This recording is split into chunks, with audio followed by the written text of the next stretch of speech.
Ouers, hier is 'n tuiskoolwenk vir julle. Ek is saam met my tweeling wat 9 jaar oud is.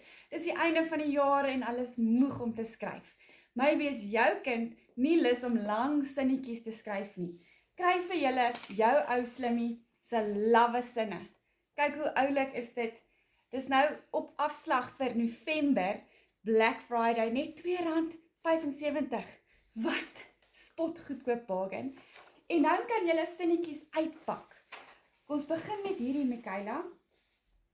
Daar's soveel om te leer. Ons het hierdie woordjies uitgeknip wat saam met jou ou slimmie gekom het. Nou begin sy en sy kan kies van al hierdie begin sinnie woordjies. En wat is die oranje enetjie? Hy is die beskrywende woordjie. Hy sê, lees vir mamma hierso. Think, mooi, maak, Mak. oormaak, Yes. groot, En dan kies jy watse woordjie gaan jy nou pak om jou sinnetjie te maak. Jy kan leer oor voorwerp, onderwerp. Nou kies jy, die voorwerp kan wees daardie, my, die dogtertjie, die perd.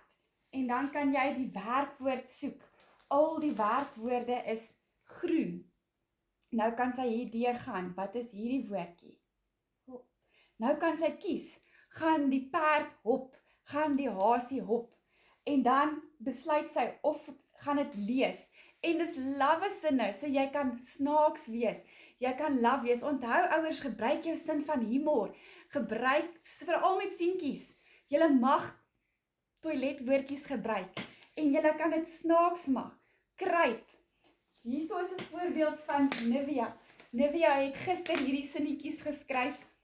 Wat het jy geskryf, Nivs? ons mooi olifant eet in die tronk. Eet in die tronk. En toe skryf teken sy 'n prentjie. Vir jou kindertjies wat hou van teken, soos Michaela, is dit baie lekker om die sinnetjie te eindig met 'n prentjie wat hulle self geteken het. Hierso's die lekker sinnetjie skryfplek en die prentjie plek hierso. So Nivea het 'n snaakse ene van in die tronk, Nivs. Die olifant eet in die tronk en toe teken sy 'n prentjie wat daarbey pas.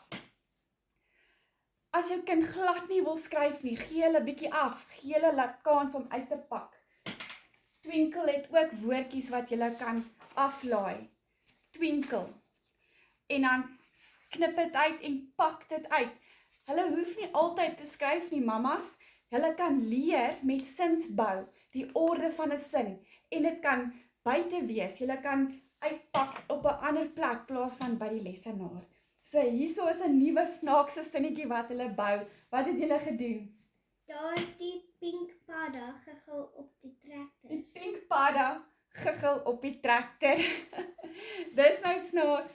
Baie dankie julle en gaan kyk na jou ou slimmie. Ek sal die skakel onderin sit in die oplesings. Baie dankie, lekker dag vir julle. Bye.